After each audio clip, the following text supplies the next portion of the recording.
Your feel good and balance hormones are made in the gut. And we need a healthy microbiome to continue to have a stable mood, good sleep, good hormones. All these things are made in the gut, and the gut brain connection is so huge. Even if you have headaches, for example, it could be related to gut dysfunction. A lot of things that we don't really see as primary gut symptoms actually are related to the gut.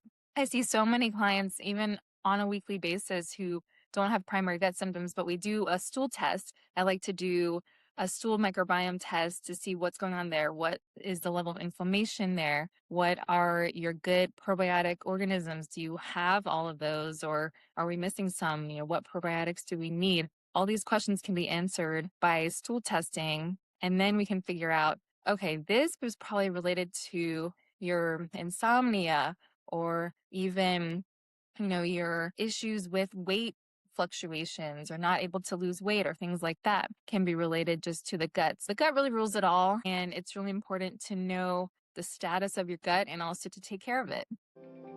You're listening to Brainwork Framework, a business and marketing podcast brought to you by focus-biz.com. Welcome back to another episode. With us today is the owner and CEO of the Detox stock, Diana Stafford. She helps people with unexplained symptoms uncover root causes like gut dysfunction, mold exposure, and toxin overload, and restore their health using lab-guided functional medicine. Diana, so excited to have you on. How are you doing today? Doing well, Chris. Thanks for having me. Absolutely. We always like to ask our guests, tell us more about your journey. What were you doing before that kind of led you onto the path you're on right now? Absolutely. I am a conventionally trained MD. I did regular medicine, primary care for almost 10 years after residency. And as I went through those years, I began to realize that what I had signed up for, what I thought I had signed up for, being a healer, wasn't actually what I got to do in the regular medical system. I really wanted to focus on root causes, and I always knew that, but I hadn't fully found a way to do that immediately. That drive combined with a few other factors, including a mold exposure, actually, that my family had. And that led us to do a functional medicine workup, which involves different lab work than you would get from a regular doctor. And when we found that those labs actually led us to some of the causes, which were gut and mold and toxins of what was going on in my family with health issues, I said, wait, do I not know about these labs? I'm a doctor. I should know this. They should have taught me this, all these questions. So I looked more into functional health and functional medicine and decided that I wanted to pursue that path. And so slowly got out of the system and then created my own business, which is the Detox stock is what I'm known as. My business is Flourish Wellness, but I now have a virtual practice. I am an MD in Virginia, but under my wellness coaching certificate, I can coach clients nationwide and worldwide.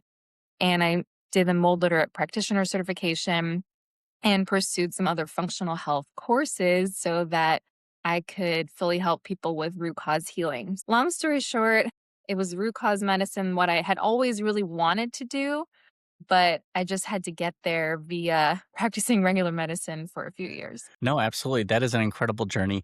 And I feel like for us, we're trying to figure out what's going on in our bodies because our bodies are systems, they're machines. And I feel like when we treat it right, it can do some incredible things. And there's that difference between what can we do on our own versus when do we need the real top level experts, professionals to do something more advanced. And the gut health specifically, I feel is not looked at as often, or we don't understand exactly how beneficial it can be. Can you go into more detail about what you've seen as far as like your gut microbiome? Absolutely. That's so true what you said. We don't look at it enough because at least 70% of people, data shows, have some degree of gut dysbiosis, which means your microbiome is out of balance. Wow. And this doesn't just matter for gut symptoms. Maybe you're thinking, okay, well, that I don't really have any gut symptoms, so maybe that's not me. But the gut affects all systems of the body. So even if it's just like mental health, for example, because 90% of your serotonin and your dopamine, your feel good and balance hormones are made in the gut. And we need a healthy microbiome to continue to have a stable mood, good sleep, good hormones. All these things are made in the gut, and the gut brain connection is so huge. So even if you have headaches, for example, It could be related to gut dysfunction. So, a lot of things that we don't really see as primary gut symptoms actually are related to the gut. I see so many clients, even on a weekly basis, who don't have primary gut symptoms, but we do a stool test. I like to do a stool microbiome test to see what's going on there. What is the level of inflammation there? What are your good probiotic organisms? Do you have all of those, or are we missing some? What probiotics do we need? All these questions can be answered by stool testing, and then we can figure out, okay, this was probably related to your insomnia, or even your issues with weight fluctuations, or not able to lose weight, or things like that can be related just to the gut. The gut really rules it all. And it's really important to know the status of your gut and also to take care of it. Absolutely. And I heard a lot of people post COVID talking about this kind of medium long term brain fog that they're experiencing. And I don't know if it's directly related to that issue, if it's kind of exacerbated through our daily lifestyles and not taking care of ourselves. But do you have any sort of remedy or solution to people experiencing this brain fog? Yeah, so brain fog is so, so common. And one of the underlying factors involved in that is a low level of something called butyrate. So, butyrate is a postbiotic, which is produced by the good gut bacteria. And it's so many times low because of either antibiotic use or stress or just lower as we age. But when I give people supplemental butyrate and when we work on that, I've seen so much improvement in brain fog. It can be related to toxins too. Like if there's a new mold exposure or high other toxins, that can cause brain fog as well because you're breathing in toxins. They're directly neuroinflammatory and for other reasons. But definitely one of the first places I look whenever people have brain fog is the gut for things like butyrate and just for that energy and the mitochondria and the cells throughout the body need a constant flow of energy. So brain fog is so so common. Yeah. Absolutely. And when you're trying to diagnose and treat something, specifically when it comes to the toxins, I feel like everyone has a different perception on what a toxin is or what they're trying to get rid of in their body. And they have different thoughts on how they should go about their remedy solution. Some are into either like a water fast, some are focused on certain foods. What do you suggest? What have you seen that works for people? So my framework is first we need to look at what exposures do you have? Do you have a significant, again, mold exposure right now? Or is there something else in your environment that needs to be addressed? So looking at the environment, like actually testing your home for things like mold, or if there's water damage, then it's important to take a look at even hidden mold can cause symptoms. So, and mold bacteria can be in the home. All sorts of our home is an ecosystem. So, looking at the home, even other exposures can be elsewhere besides the home as well. Work, car, a gym you go to every day, things like that can also cause toxin exposures. So, looking at the environment and also looking at the body. Like I always look at the gut and I also look at toxins. Like I like to do a toxins test to see what the toxin load in the body is.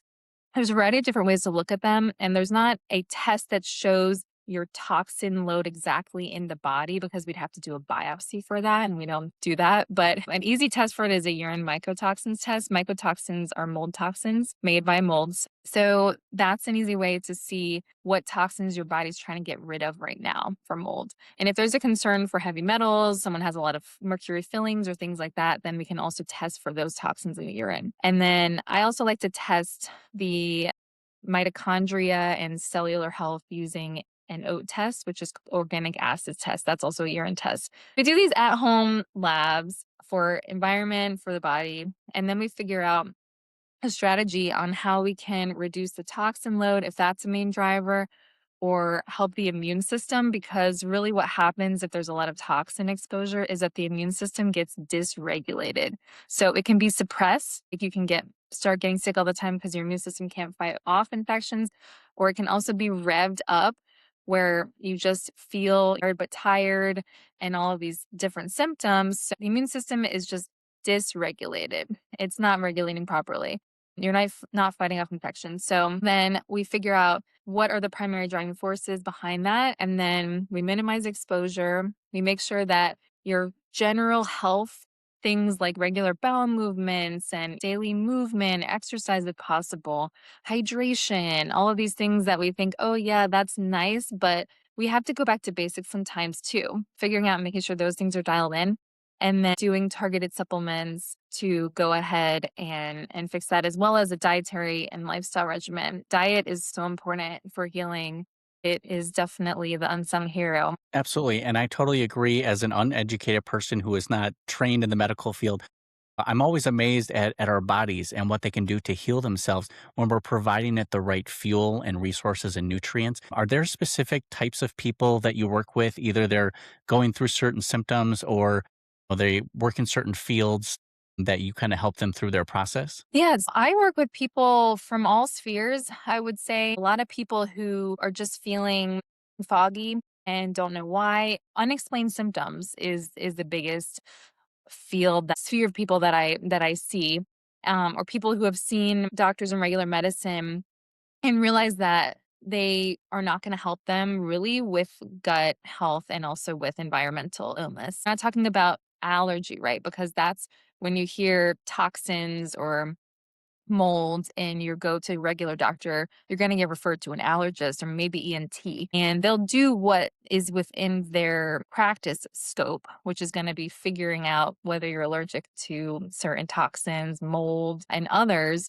or but they're not going to go ahead and be able to fully evaluate that and help you clear those. It's different than evaluating just for allergies. So I would say people who want to optimize their health and also people who have unexplained symptoms. And when people are trying to figure out what's wrong with me, they're usually either trying something at home or, they watched a recent TikTok or a short and they're like, okay, I'm definitely going to try this method. Are there, common misconceptions about what people should be doing to be fixing or alleviating these symptoms? Yeah, so it's not just about one magic supplement. It's not just about one magic pill at all. It's really all the things on that list that I mentioned, like taking care of your environment, also your diet. I think one of the biggest questions I get on my TikTok comment sections is, okay, what do I take? Just because you go to the regular doctor, it's like, okay, well, you have this, take that. You have this, take that. Okay, I have gut issues. Take, what do I take? I have mold. What do I take? Not really that simple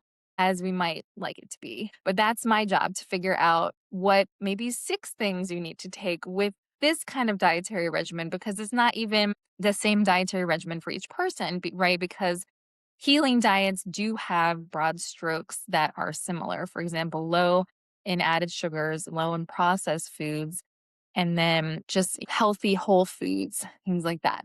But then as far as the specifics go, it can be different for each person depending on what their particular body needs, what nutrients work well for them. And I do look at things like genetics sometimes as well, depending on what's going on as far as what are you really just not going to be able to do well with. So it's a few different, you have to be a little bit more comprehensive when it comes to optimizing your gut, for example. It's not just going to be, okay, take this probiotic and you're done.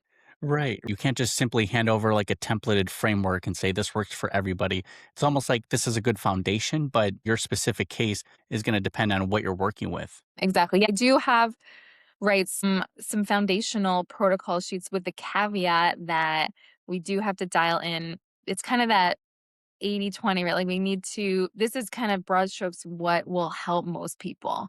But then your specific dosing and timeline and how quickly you're going to feel better and everything like that depends on the person. That is really smart. I like that a lot. As we take a brief moment to pause for our sponsor here, we're going to have some more questions for Diana.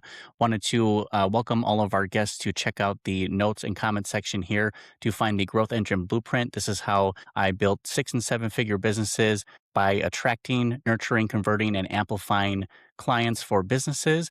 Make sure you check out the link available down in the show note description here so you can get your copy of the PDF Growth Engine Blueprint.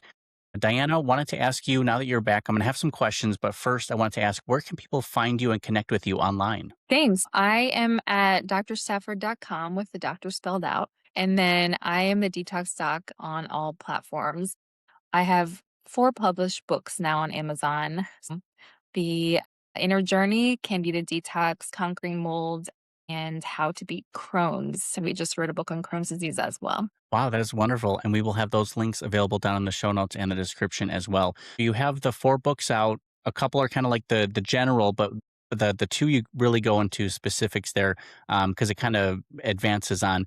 In terms of all the kind of the issues that we're experiencing in the world with our health symptoms, I feel like people have a misconception on what is the biggest killer or what's hurting us the most. Some say cancer, heart disease. Where does inflammation play a role? Do you find that to be accurate, as this should be our biggest concern? What should be our focus for optimal health? I think inflammation is huge and it's definitely underlying all of this. When I say toxins, the toxins are causing inflammation. When we look at the gut, we look at how is your gut inflammation. That is and the underlying common thread between all of these is inflammation. Definitely, definitely. I would say, your blood work, general blood work, even that those tests for inflammation are useful, like your ESR, CRP. Those are tests that I believe everyone should get at their physical for inflammation, that you can just kind of see at least what your general blood inflammation level is. That is really smart. And I want to dive a little more deeper into like the marketing and content side of your business, because obviously you've written books, you've grown a following. What was that first idea to put content out there? How long did it take for you to grow, and what's been working for you? I love social media. I've been doing social media for a little over 2 years, consistently. And I started on TikTok actually doing lives to grow my following there. And then I started doing Meta, Instagram and Facebook. And really it was a different strategy over there, mostly just putting together some artistic reels, I would say, because I do some acting and I put these little skits together which tend to be relatable for people with various symptoms that they may be experiencing. I've been able to go viral with those several times and consistently. And also, I would say just responding to people. I know in comment sections and really kind of that personal touch is big for me because I know some people either would outsource that or just not respond or things like that. But I find that if you respond to people, and it sounds simple, but so many people don't do it. They'll just leave the comments or they'll leave the DMs. But that's really how you grow your community. And I've always called it that. I always consider my following a community, and I make people feel like they're welcome, they're seen, their presence is known in the community. And I feel like it's the personal touch and also just the care that you put into the content. And I guess my biggest piece of advice with that is just don't be boring. That's what I always say because I could talk about esoteric medical topics, all day long, but nobody wants to hear that. So if you're going to do social media, you just can't be boring there. Just make it interesting. What is the coolest thing about the field that you do? Even if it's not the most high level intellectual content, that's what's going to get people to see your content, and that's the goal of social media is attention. Absolutely. And it seems like you found your way to take your natural skill set and then engage and build that community. Because like you said, it's not just about showing up. You need to engage. That's a part of the nurturing sequence within any communities. That's important to have that, because the engagement, I think, helps increase your visibility as well. And once people see you making actual comments, they would be encouraged to leave a question there too. I hope Dr. D answers my question on this one. Like that would be so cool. Yeah, absolutely. And not to say that I don't have a team helping me with this stuff. People are trained, like now they're trained in knowing how I respond to stuff. So, and I do check everything. It's like as I scale, I do have some people doing some of the stuff for me, but I do make sure that they would know exactly how I respond. Absolutely. And did you have any personal struggles when trying to offload that from your plate? Because I know a lot of people, a lot of entrepreneurs want to hold it close to them. It's their baby. So they can be a bit hesitant to want to send it to a team or any sort of AI or automation. Absolutely. I have been nitpicking everything for so long because for most of my career, I've been a doctor, not a business person. Switching over to business, thank God for my husband because he is the one who taught me about that because he's run many successful businesses. He's definitely the reason that I've been able to grow and scale my business as quickly as I have been because he's been a sounding board for me to say, okay, you really do not need to be doing X, Y, and Z thing. And really, you should focus your energy over here. Such a different way of thinking from the standard employed physician. I mean, not even taught, obviously, in med school. I was not a business major or anything like that. I did biology and physiology and music. I did not do business at all until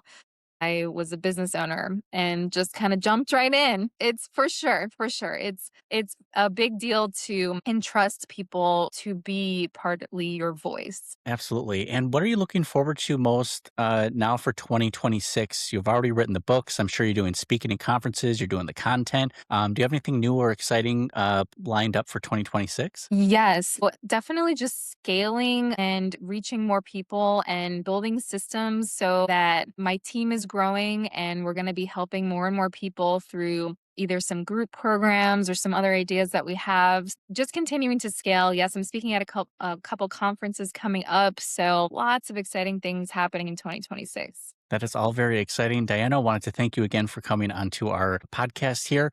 We have about 45 seconds to 60 seconds if you wanted to have the floor for anything to speak directly to our audience at all. Some people like to share their one last tip of wisdom or just some closing arguments for yourself. Awesome. I love that. Closing arguments for myself. I would say if you're listening to this and you feel like you have any kind of idea that you're not optimizing your brain health or your performance or anything in your business and you feel like your health is a limiting factor, I would say just trust the symptoms, trust your body and look further. And I'm happy to help with figuring out what's going on that's getting in the way. Wonderful. Dr. Stafford, thank you so much for joining us and sharing your wisdom and journey. We appreciate it. Make sure to check out all the links and show notes in the description so you can get connected with Dr. Stafford here as well. Thank you so much. Thanks, Chris.